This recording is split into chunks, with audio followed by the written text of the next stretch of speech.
men began to multiply on the earth, and daughters were born to them. The sons of heaven saw how beautiful the daughters of man were, and so they took for their wives as many of them as they chose. Then the Lord said, My spirit shall not remain in man forever, since he is but flesh. His days shall comprise 120 years. At that time, the Nephilim appeared on earth, as well as later, after the sons of heaven had intercourse with the daughters of man, who bore them sons. They were the heroes of old, the men of renown. The word of the Lord. Thanks be to God.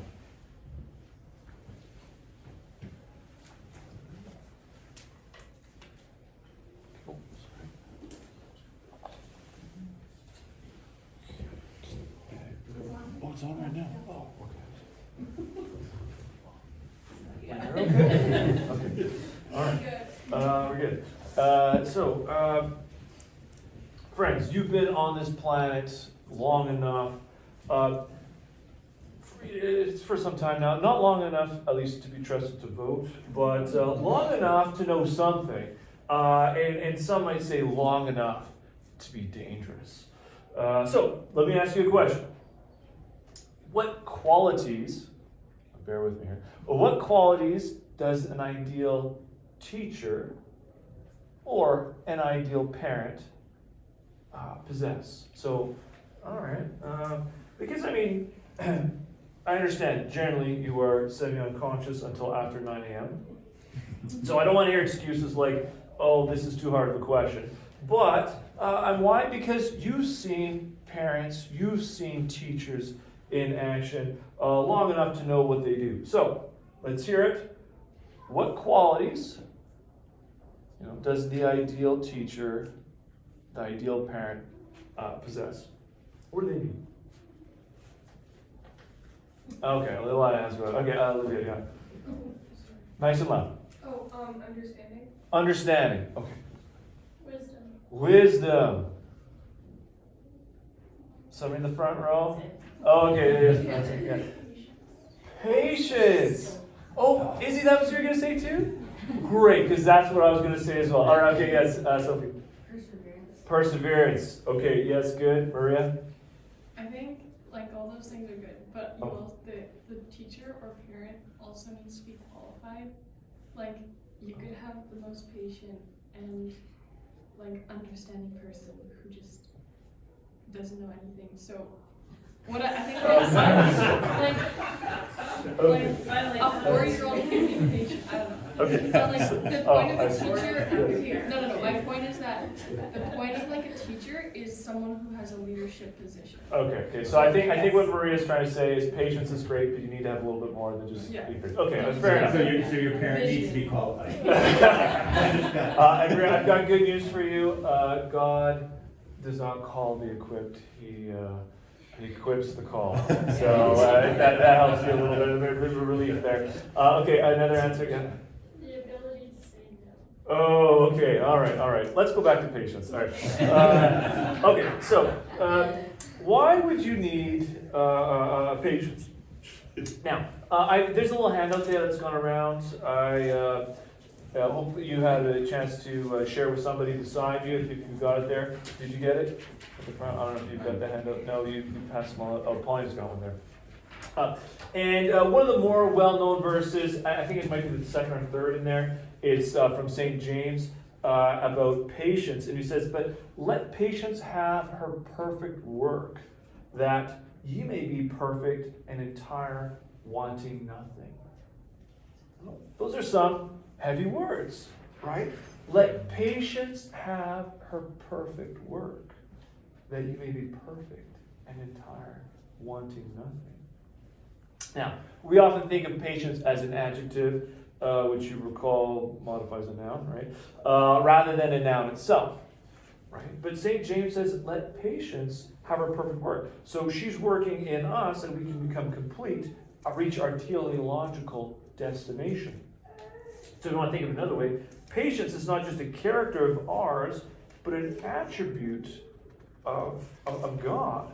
All right. So James uses more than an adjective for humans, but a noun. All right, yes. And this is a trait of God, the perfect Father, the perfect teacher. In our passage that Andre read this morning, we see the patience of God at work. Now, do you recall how it all began, the reading in Genesis? It began with a problem. What's the opening line there? And now you don't have an excuse to remember because I think some of you have it in front of you. But what's the opening line say there? Yeah, Gemma? Now it came about when men began to multiply on the face of the land. Yeah, okay. Now, that's a very interesting thing to say. Some translations say face of the ground, and it sounds rather odd, right?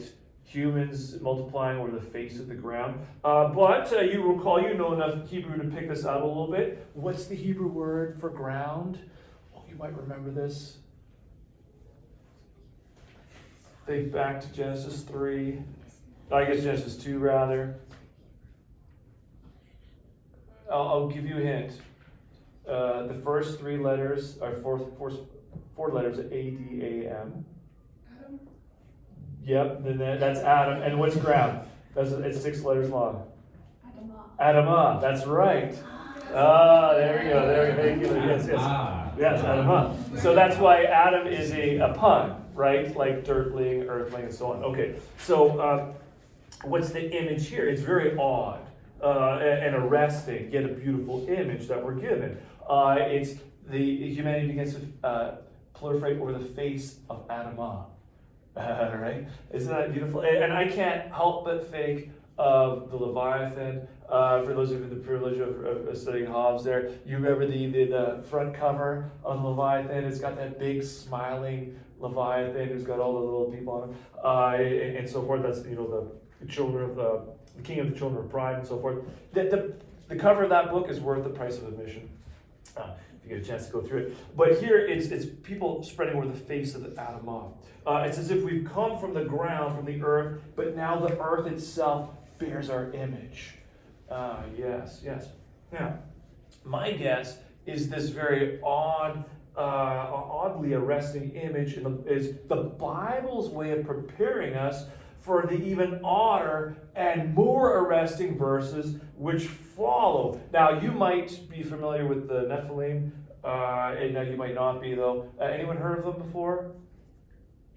Yeah, like 2 people. Okay, a few people have read Genesis 6. All right. Now, you are to be forgiven if you haven't heard of the Nephilim, because they are.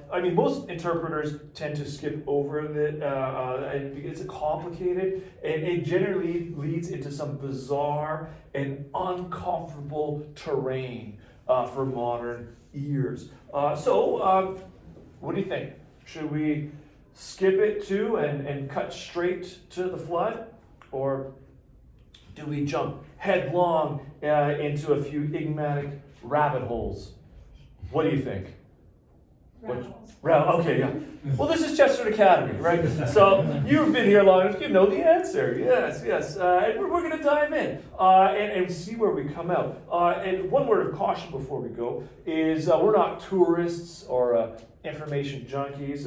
We could be information junkies, but we're going to do this in a spirit of humility before the Word of God in order to be transformed by it. So put it another way, I suggest we follow St. Augustine, who viewed the Bible as God's way of stimulating our minds, challenging us. That's right. Getting out of us out of that early morning stupor, and why? To better grow in our love of God and our neighbor. So let's do a quick recap. You have this puzzling intermarrying between the sons of God and the daughters of men. And this intermingling between these groups is followed by the pronouncement or judgment of God, delimiting our lives to a reasonable limit, like 120. All right, so then the Nephilim show up. And after this intermingling, and then they're also known as the men of renown, these mighty men of old, before being wiped out in the ensuing flood. All right, you got that? Okay, so now this passage can be read in a few ways, and the Catholic Church doesn't insist on one interpretation or another, so you're at liberty to choose. Now, the first way interpreters usually take this passage is to demystify it. So to say that the sons of God, who might the sons of God be? I mean, if you've been listening for the last little while, we've been going through Genesis, who might you think they could be?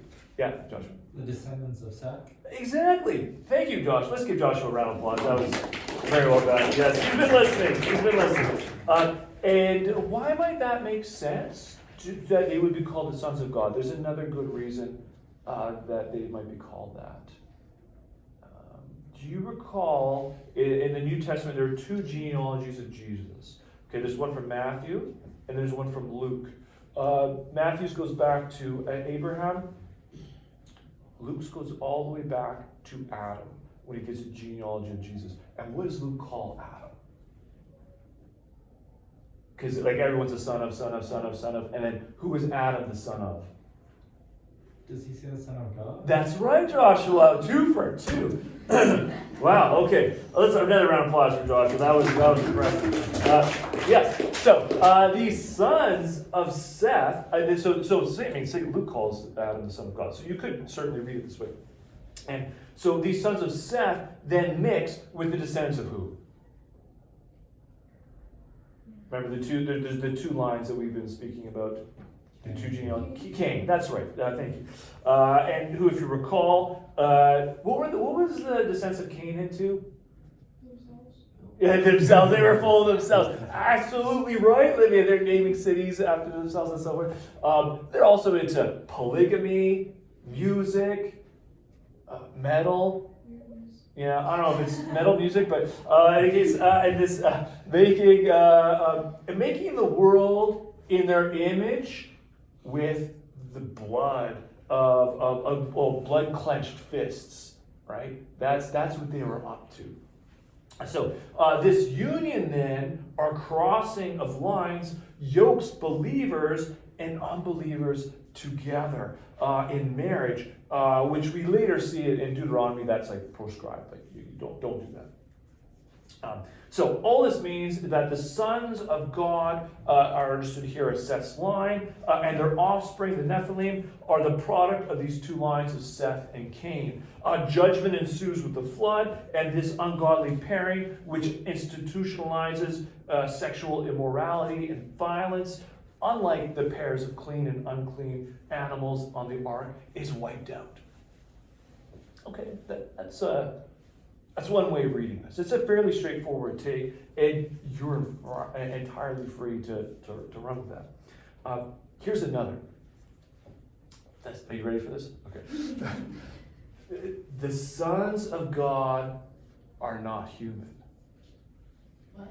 Yeah, yes. Okay, this is a different rabbit hole we're going down here. And the Septuagint, if you recall, the Greek Old Testament, suggests as much. It translates both the sons of God and the Nephilim as gigantes, which is, in English would say, giants. Yeah, okay. And the Book of Wisdom, I knew I forgot a verse there. I didn't put it on the page there. But the Book of Wisdom echoes this idea. I'll read it for you. This is 14:6 from the Book of Wisdom. For of old, when the proud giants were being destroyed, the hope of the universe, who took refuge on a raft, left to the world a future for the human family. This is referring to Noah and his crew, under the guidance of your hand. It's speaking to the Lord. So, who are these proud giants? Could they be angels? Or fallen angels? Now, some have pointed out that Jesus notes, what does he say about angels? Well, one thing he says, they don't give in marriage, right? Nor will we in heaven. But the angels he's referring to are in heaven, so he might not be referring to the fallen ones. Elsewhere in the New Testament, this is in Jude, which I think you have in your handout there. We hear of angels who didn't keep to their first arche, sometimes his first estate. What does your handout say there? Their first what? Domain. Instead, they left their habitation or their dwelling place, and so God has restrained them until the day of judgment. Now, grade 9s, and anyone else who's taking grade 9 philosophy will be familiar with this term, arche. What's the arche? What's this referring to? Yes, Margaret? It's like a substance that makes up it. Yeah, it's what the pre-Socratics were all trying to figure out. What's the arche of the world? For Thales, it's like water. Heraclitus is fire, and so on. The Logos is some others say, and so on. So Jude here is noting out that the angels didn't keep within their bounds, but left their habitation. And so God has bound them and restricted their habitation. All right, so on this reading then of Genesis 6, the sons of God here at Genesis 6 as spiritual beings, it also makes sense in light of 1 Peter 3, which I think you have there as well. It's one of the more obscure passages in the New Testament, but it speaks here of Jesus after dying in the flesh, preaching to the spirits in prison, which were disobedient during the days of Noah, when God's patience waited in the days of Noah as the ark was built, which saved 8 persons through water. Okay, so where does that leave us? You could read this passage.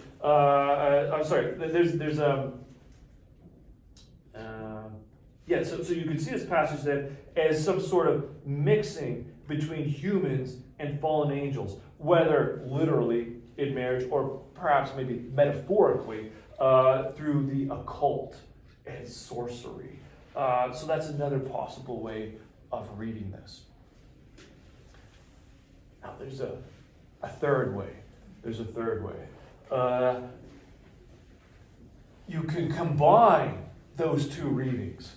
The demystified one, which is just like the lines of Seth and Cain, and the enigmatic spiritual one, meaning this passage speaking of the perverse intermingling of the lines of Cain and Seth, also implies or involves an ungodly alliance with the demonic. And do you know who takes that reading? Beowulf. So if you remember Beowulf, grade 11s, you've gone to grade 12s. You remember Beowulf, right? And who's Grendel? Remember Grendel? No spoilers. Oh, well, I won't tell you what happens, but he's this terrific night demon. He's a descendant. Do you remember? Who's he a descendant of? Cain. That's right. And, if you read carefully, the giants of old. Yes. And how would he survive the flood? He's a sea creature. He has he's an underwater layer. So of course he could have survived the flood, right? So it totally makes sense, right? And so what does Grendel want to do? What is he trying to do? What's he trying to do? Well, him and his nefarious line, they long to do nothing more than silence the glad music from the garden-like mead halls of Ararat, right? By painting its floors with grizzled blood. Yeah, it's terrifying.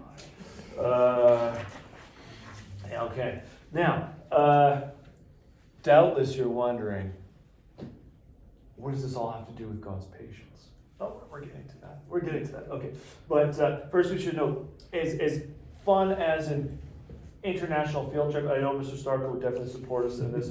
An international field trip, that would be great fun. I don't suggest we should launch an archaeological expedition to sound Denmark's swamps in search of Grendel's arm. As fun as that would be. So I'm not saying we should do that. I would suggest, however, that the message here is that there are spiritual forces around us. Gemma, I think, loves this word, the cosmocrats of this world. Do you remember the cosmocrats? I do, but I don't remember saying it. Oh, you don't understand like that. Okay, yes. St. Paul talks about this in Ephesians 6, the world rulers, right? The cosmocrats of this world. And we can seek alliances with them, marriages, if you will. But it's never a good idea. Now, in today's parlance, what would we mean by that? Well, Ouija boards, tarot cards, astrology, those are contemporary forms of this. Now, in St. Paul's day, men would go to the temple to have sex with prostitutes there. And why? Probably hoping to have a great harvest or something like this. And this wasn't just a ploy to make sure people would show up at the temple on Sundays. Okay. This also had spiritual outcomes, all right, as well. So why? What were some of the outcomes? You're yoking your spirit, yourself, to the spirit of Beowulf, or Belial, with the father of lies. So Paul has to spell this out to the Corinthians. He tells them, flee fornication. And why? Why does he say that? Does anyone remember? Why does he say that in chapter 6, I believe, of 1 Corinthians? Lest you unite your body to the wrong spirits. Right? So he says, when you go and visit the prostitute, what are you doing? It's not just a physical union. You're bringing the body of Christ, the Spirit of Christ, and yoking it to her as well. So instead, he says, don't do that. What are you supposed to do instead? You remember what he says? I hope someone remembers. What are you supposed to do with your body instead? Glorify God. Glorify God with your body. Why? Because it's a temple. It's a temple. And you've been bought with a price. So glorify God with your body, which is really what you're doing, what we're doing this morning. So let's bring this back to the patience of God. If you recall the passage from Peter, Peter's first letter there, it speaks about Jesus' descent into hell, and noting that after his death, he preached the spirits in prison, which were disobedient during the days of Noah. When the patience of God waited, in the days when the ark was built, right? So yes, Jesus, he will deal with malign spiritual forces. But what about us? Now, did you catch that? How the patience of God waited? Right. Well, waited for what? What's the patience of God waiting for? So you have to actually supply the answer. It's not supplied. So what is what's the patience waiting for? What's the patience of God waiting for? Okay, I'll change the question a little bit. Yeah. Who is the patience of God waiting for? Oh, there we go. Thank you, Mrs. Right. Yes, you got it. Yes. For us. Yes.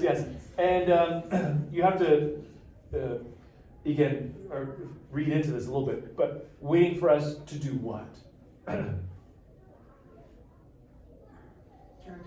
to God. What's the image in 1 Peter? So definitely turn to God. That was St. Augustine would say, we turn to God and turn our back on the world. But what's the image in 1 Peter? He's waiting for us to get aboard his cruise ship. Okay. Get on the ark. That's right. Yes. That's right. He's waiting for us. Now, if you look around yourself this morning, what do you see? Just take a look. It's okay. You can look around. What do you see? Other than like the grade 3 class, it's grade 4 class, maybe, walking, going to the library. You see a number of other young people. We have the, just like Ararat, that great mead hall in Denmark. We have beautiful music and song. We're glorifying God. But you see these chapel walls, right? Which kind of a cube-like structure. Now, in most churches, usually shaped a little bit differently. When you enter the main body of the church, what's that called? The nave. The nave, which is, I mean, you're Albertans, so you're to be forgiven if you don't know any nautical terminology, because we live some 1,500 kilometers away from significant bodies of water. But in any case, a nave is a nautical term for what? Nautical means like sailing. So yeah, boat. Yeah, what? Yeah, you're right. That's right. Okay, the body of a boat. So meaning, we are where right now? Yeah, that's right. We're in Christ's ship. Okay? So, why did we come here? What are we doing here? We've come to be washed, to be liberated, to be saved. Right? We've been washed already in rebirth. Right? We've been liberated from malign spiritual forces. And we've been saved by the precious blood of the Lamb. So this morning, let's give great thanks for the place in which we find ourselves. Thank God we're not on that thing handy right now.